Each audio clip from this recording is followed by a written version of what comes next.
먹어도 먹어도 끝이 없는 나라. 감당할 수 있겠니?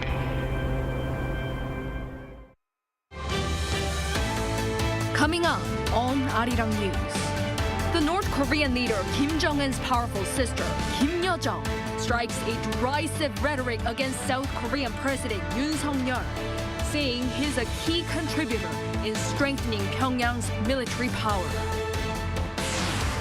President Yoon denounces yesterday's stabbing attack on main opposition Democratic Party leader Lee Jae-myung, labeling it as an act of terrorism.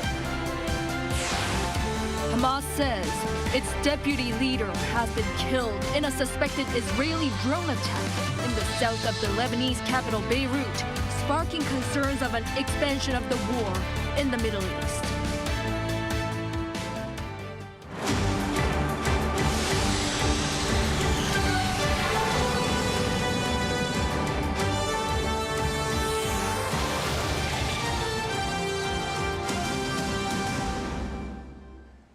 Good evening. It's 9 p.m. here in Seoul.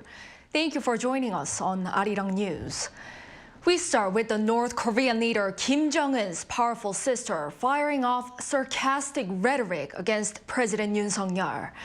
Kim Yo-jong has criticized President Yoon for his New Year's message, saying he's a key contributor in bolstering Pyongyang's military power. The South Korean military calls it ridiculous. Our defense correspondent Choi Min-jung leads us off. North Korean leader Kim Jong-un's sister Kim Yo-jong has sarcastically hit back at President Yoon Suk-yeol's New Year's Day address, which promised a stronger deterrence system with the U.S. this year. In a statement directed at the South Korean president late Tuesday, Kim gave Yoon top credit for making the regime's military stronger. She added that his deterrence plan is justification for the North's plans to enhance its nuclear forces. North Korea is seeking to secure the legitimacy of advancing its nuclear capabilities through President Yoon Suk-yeol's words and actions. It can be assessed that the more President Yoon strengthens extended deterrence against North Korea, the more North Korea will try to advance its nuclear capabilities. Kim Yo-jong said security anxiety has become a part of everyday life in South Korea thanks to Yoon. She also noted that the North's military activities, which had been restricted for years under the September 19th Inter-Korean Military Agreement, could thrive once again thanks to South Korea's decision to partially suspend the agreement. Kim also made comparisons between President Yoon and his predecessor Moon Jae-in, who she called a brilliant and cunning person, but also said the North had wasted time due to Moon's peace drive.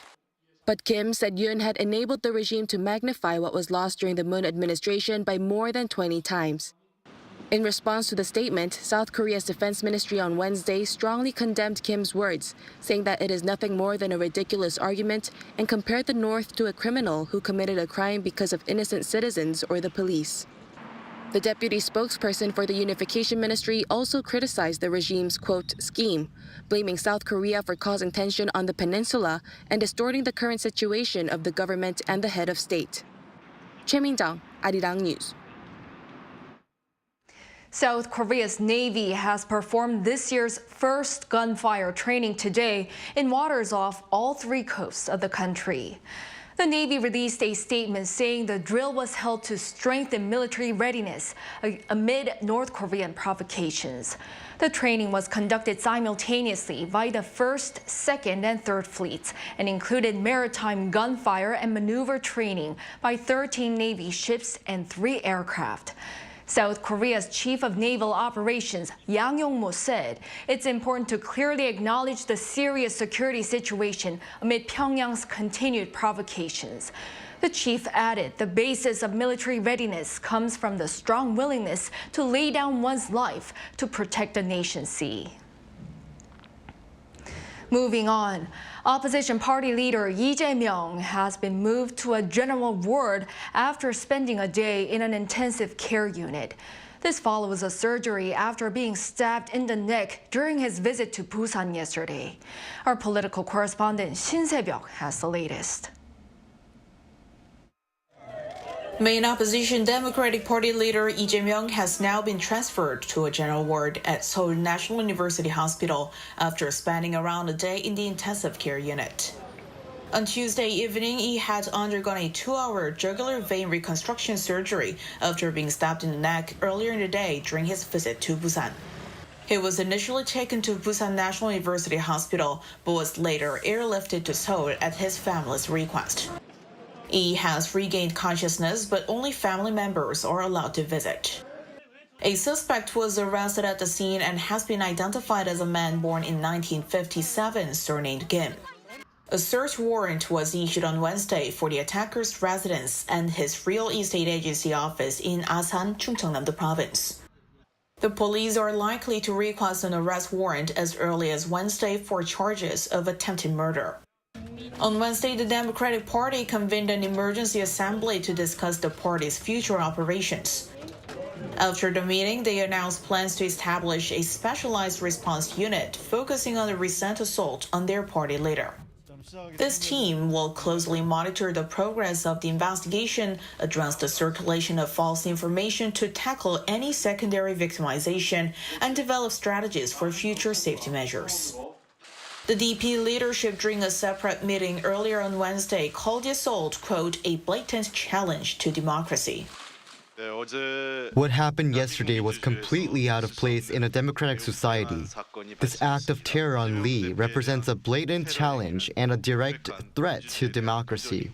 We call on the authorities to conduct a swift and comprehensive investigation. As for the investigation into the stabbing incident, prosecutors have set up a team to look into the attack. The National Police Agency has also formed a 69-member special investigation team to conduct a thorough and swift inquiry. Separately, the police have also formed a dedicated protection team for key political figures, including party leaders, following the recent assault on Lee. This is a departure from the usual protocol, where personal security teams are typically deployed for such individuals only during the official campaign period starting 14 days before an election.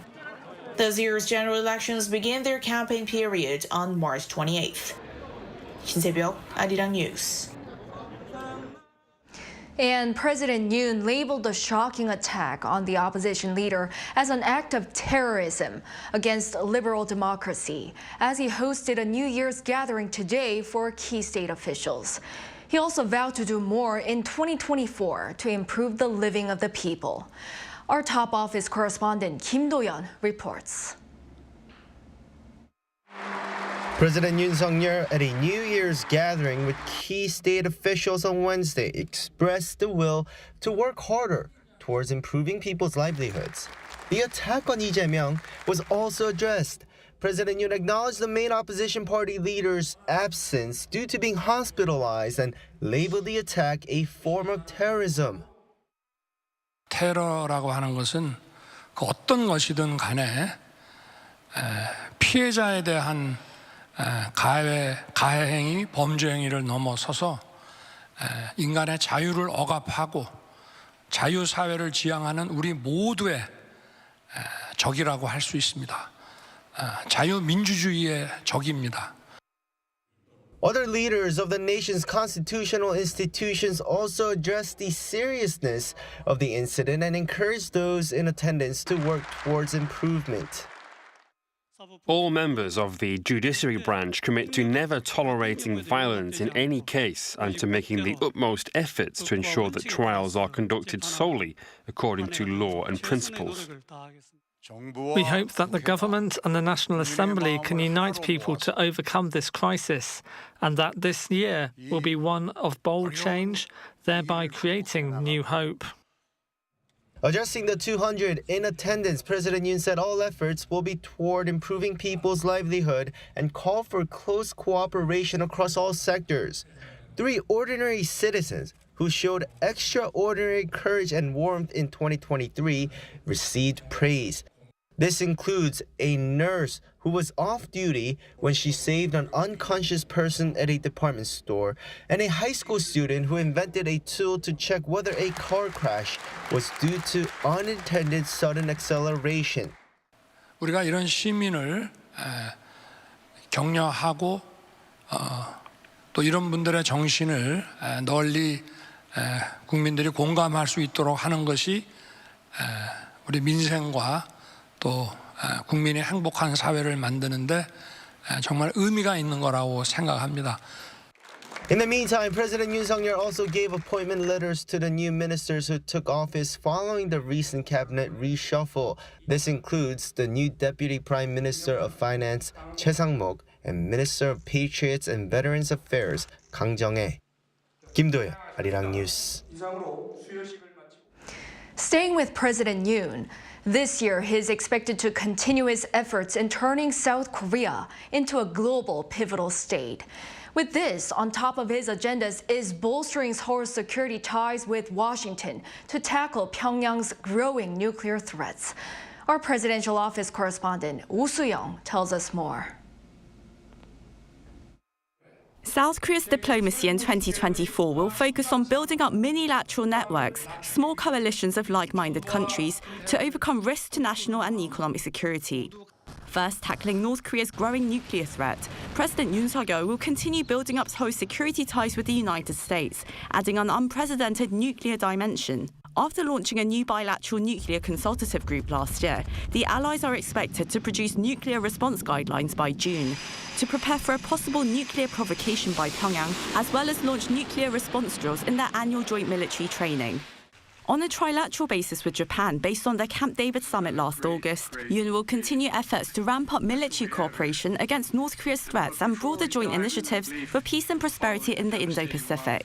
Next, on economic security, Yoon will strive to expand South Korea's export markets, striking up new trade deals and partnerships to secure supply chains of materials that are critical to future industries like semiconductors, secondary batteries, defense and digital solutions. However, external factors could pose challenges for Seoul.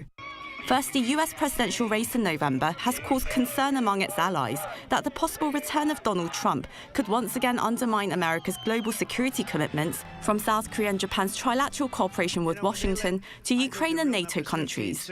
Also, ongoing US-China tensions, wars in Ukraine and the Middle East, and the continued rise of nationalism could further hinder global trade and cooperation to address shared challenges like climate change, the social impact of digital technology, and the development of the global South.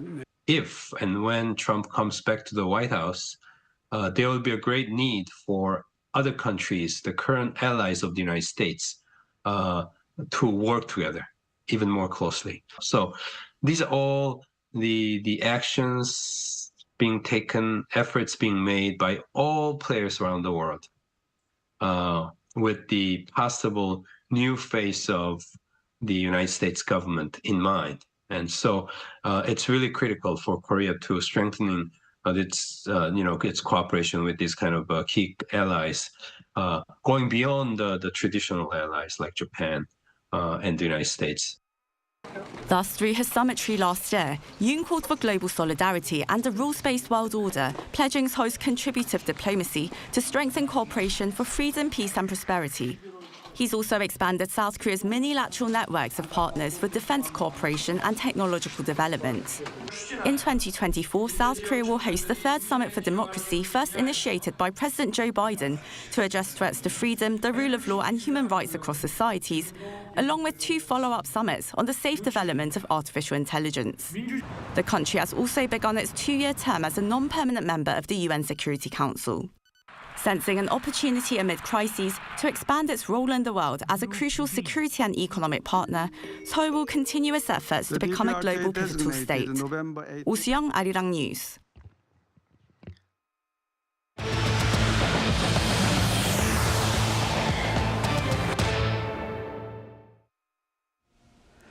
Hamas says its deputy leader has been killed in a suspected Israeli drone attack in the south of the Lebanese capital, Beirut. This adds to worries that the war could expand beyond the Gaza enclave. Our Lee Jae-myung has the details. A suspected Israeli attack in Beirut's southern suburb of Dahiyeh on Tuesday night has killed senior Hamas official Saleh al-Arouri, known to be second in command in Hamas's Politburo. The drone attack killed a total of 6 and injured many more, Lebanese and Palestinian security sources said. Video from the scene in a stronghold of the Lebanese militant group Hezbollah showed smoke fuming out of a heavily damaged building. Mark Regev, an advisor to Israeli Prime Minister Benjamin Netanyahu, told MSNBC that Israel had not taken responsibility for this attack, but that whoever did it, it must be clear that this was not an attack on the Lebanese state. Hamas condemned the killing, calling it a, quote, cowardly assassination. In the West Bank city of Ramallah, hundreds of Palestinians took to the streets and marched in protest. The attack is also raising the potential risk of the conflict spreading beyond the Gaza enclave. Lebanese Prime Minister Najib Mikati issued a statement late Tuesday condemning the attack, calling it a new Israeli crime. He said the explosion, quote, aims to usher Lebanon into a new phase of confrontations following the daily ongoing attacks. An expert in the Middle East says the conflict could extend over a longer period. The war has come to expand as Israel decides to get a firm grip on Hamas and Hezbollah. As for how long this conflict will continue, it worries me that it's more likely to continue mid to long term rather than end shortly. Meanwhile, a spokesperson for the United Nations Secretary General called Tuesday's strike extremely worrying. Lee Jae-myung, Arirang News. And over in Japan, deaths from New Year Day's powerful 7.6 magnitude earthquake continue to rise to at least 73, and hundreds are injured. Our Choi Soo-young reports. At least 73 deaths have now been reported from the earthquake that hit Ishikawa Prefecture in the west of Japan on the first day of 2024. According to Japanese media outlets on Wednesday, more than 450 aftershocks have been monitored following the magnitude 7.6 quake. An estimated 370 people were also injured in Ishikawa Prefecture and neighboring areas. Currently, over 32,000 people are staying in shelters, and the damage from the earthquake is severe. Shortly after the earthquake, more than 200 buildings in Wajima City were completely destroyed by fire. Nearby Suju City was hit by a tsunami, submerging areas 100 meters inland. Major roads were cracked down the middle in places, with some cars falling into holes caused by the quake. Many rescue workers with the Japanese Self-Defense Forces have been trying to rescue people from collapsed buildings, and supplies are being transported using helicopters. Japanese Prime Minister Fumio Kishida says there were more than 130 urgent requests for rescue from collapsed buildings, and it's a race against time. We will also strengthen our system by more than doubling the number of rescue dogs in the self-defense forces and police, and will do our best to provide emergency life-saving rescue.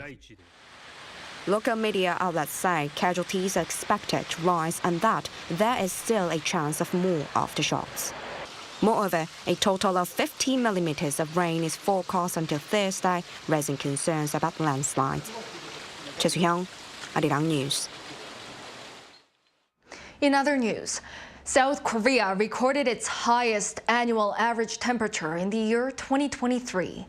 According to data released by the Korea Meteorological Administration on Wednesday, the average temperature last year was 13.7 degrees Celsius, the highest since 1973, when data first began being recorded.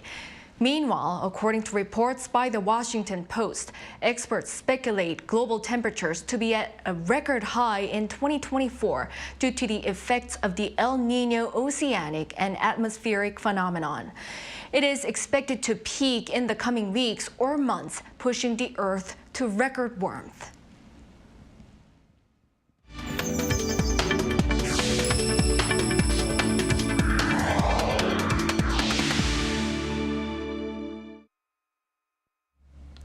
Last year, there was an unprecedented number of people being forcibly displaced, driven by the wars in Ukraine and Gaza, regional conflicts, and natural disasters. But there are many people around the world working to make things better.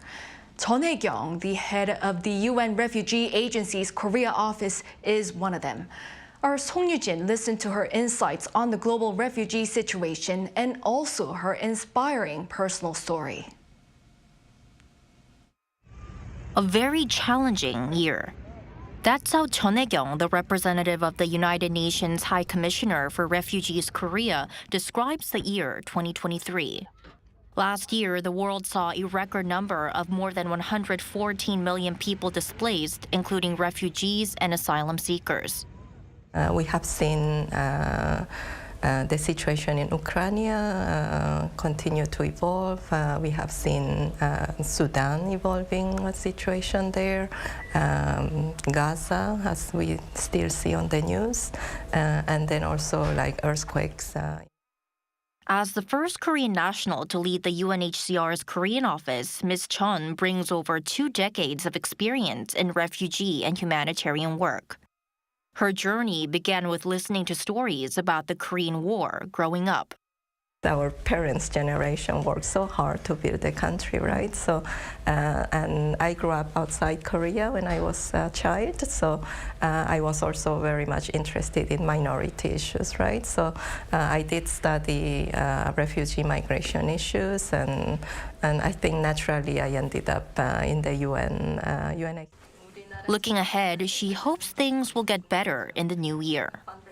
Hopefully, politics and humanitarian assistance can be divided so that we could work in the areas where people need our assistance. And she sees a significant role for South Korea in addressing these challenges. It has substantially increased its ODA share, and there has been very positive pledges to UNHCR, but also to other agencies, right, and organizations. And also we see that with the Republic of Korea joining the UN Security Council 24 and 25.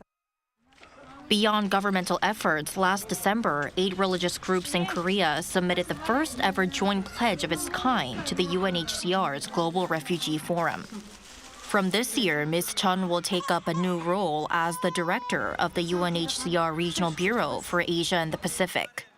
Describing her term in Korea as rewarding, she recalls working on the country's lack of universal birth registration. If you're a foreign parents born baby here, you know, like you don't, the Korean government doesn't register you, right? So there have been a lot of work in the past years, and you know, related legislation has been under discussion now. So the reason why I started joining the UN. And 20-something years later, I come back to Korea and I am working on the same issues, right? Senses the gravity of the greater responsibility, Ms. Chun says she is ready. I think in the region we have many states with different interests, but when it comes to refugees, as it was shown at the Global Refugee Forum, hopefully we can come together and I can be a constructive bridge to do that. 송유진, 아리랑 뉴스.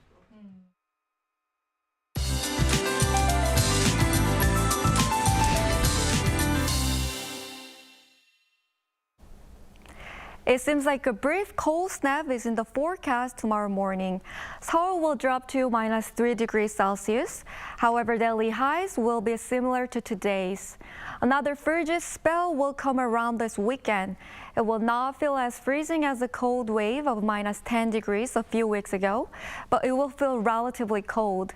It's easy to catch a cold in this back and forth weather, so please take care.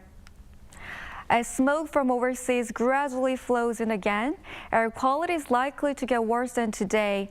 The concentration of ultrafine dust will become thicker in the Jeollado province and Jeju Island from tonight. Tomorrow, most regions will see bad levels of ultrafine dust. Wearing an ultrafine dust mask is very important. Most regions will see minus figures for the morning hours. Seoul and Gyeongju will be at -3 degrees. Highs in Seoul will get up to 6 degrees, Gyeongju and Busan 10 degrees Celsius. Looking at the weather outlook, it's expected to get colder this weekend. That's all for Korea. Here are the weather conditions around the world.